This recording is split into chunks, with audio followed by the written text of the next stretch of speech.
کسے معلوم تھا کہ جنوبی عرب کے شہر مکہ میں پیدا ہونے والا بچہ جس کی پرورش عام طریقے سے ہوئی ہو دنیا کے عظیم مذہب کی بنیاد رکھے گا، اور 1400 سال بعد بھی وہ ایک واحد تاریخی ہستی کے طور پر زندہ رہے گا جو مذہبی اور دنیاوی دونوں پر برابر طور پر کامیاب رہا ہو۔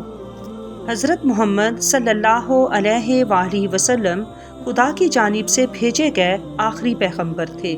وہ 6 برس کے تھے کہ ان کی والدہ کا انتقال ہو گیا۔ 25 برس کی عمر میں ان کی شادی حضرت خدیجہ سے ہو گئی۔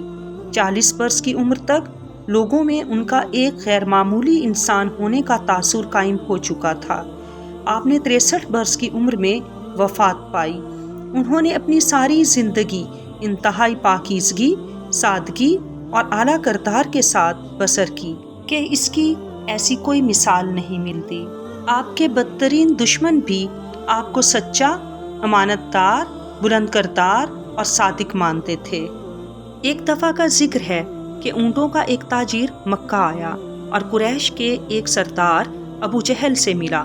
ابو جہل نے اس سے اونٹ خرید لیے، لیکن پیسوں کی ادائیگی میں بہانے بازی کرنے لگا۔ تاجر نے صورتحال کو بھانپتے ہوئے منڈی کے کچھ اور لوگوں کو کہا کہ اس سے پیسے دلوائیں، لیکن ابو جہل سے سب ہی ڈرتے تھے۔ ابو جہل اسلام اور حضور صلی اللہ علیہ وآلہ وسلم کا سخت دشمن سمجھا جاتا تھا۔ کئی روز اسی شش و پنج میں گزر گئے۔ ایک روز تاجر نے کعبہ میں جا کر لوگوں سے فریاد کی کہ ابو جہل سے اس کے پیسے دلوائیں۔ اس وقت حضور اکرم صلی اللہ علیہ وآلہ وسلم بھی وہاں موجود تھے۔ کچھ لوگوں نے مذاق میں آپ کی طرف اشارہ کر کے تاجر سے کہا کہ وہی تمہیں ابو جہل سے رقم دلوا سکتے ہیں۔ تاجر حضور اکرم صلی اللہ علیہ وآلہ وسلم کے پاس گیا اور تفصیل سے سارا واقعہ انہیں سنایا۔ واقعہ سن کر حضور اکرم صلی اللہ علیہ وآلہ وسلم فوراً تاجر کو لے کر ابو جہل کے گھر روانہ ہوئے۔ وہاں پہنچ کر انہوں نے دروازے پر دستک دی۔ اندر سے آواز آئی، کون ہے؟ فرمایا، محمد، باہر آؤ۔ ابو جہل فوراً گھر سے باہر نکل آیا۔ حضور صلی اللہ علیہ وآلہ وسلم کو دیکھتے ہی اس کے چہرے کا رنگ بدل گیا۔ حضور اکرم صلی اللہ علیہ وآلہ وسلم نے تاجر کی طرف اشارہ کر کے فرمایا، اس شخص کی جو رقم واجب الذمہ ہے فوراً ادا کر دو۔ ابو جہل فوراً اندر گیا اور تھوڑی دیر میں ساری رقم لا کر تاجر کے ہاتھ میں تھما دی۔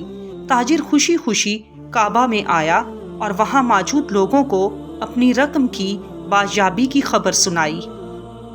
اگلے روز لوگوں نے ابو جہل سے پوچھا کہ اس نے پہلے رقم کیوں نہیں دی، اور جب محمد صلی اللہ علیہ وآلہ وسلم تمہارے گھر تشریف لے گئے تو چپ چاپ ساری رقم کیوں تاجر کے حوالے کر دی؟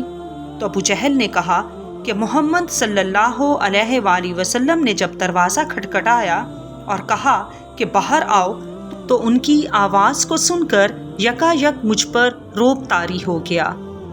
عزیزان من، یہ صداقت کی قوت کا اثر تھا کہ دشمن بھی آپ کے فیصلے کو قبول کرنے پر مجبور ہو گیا۔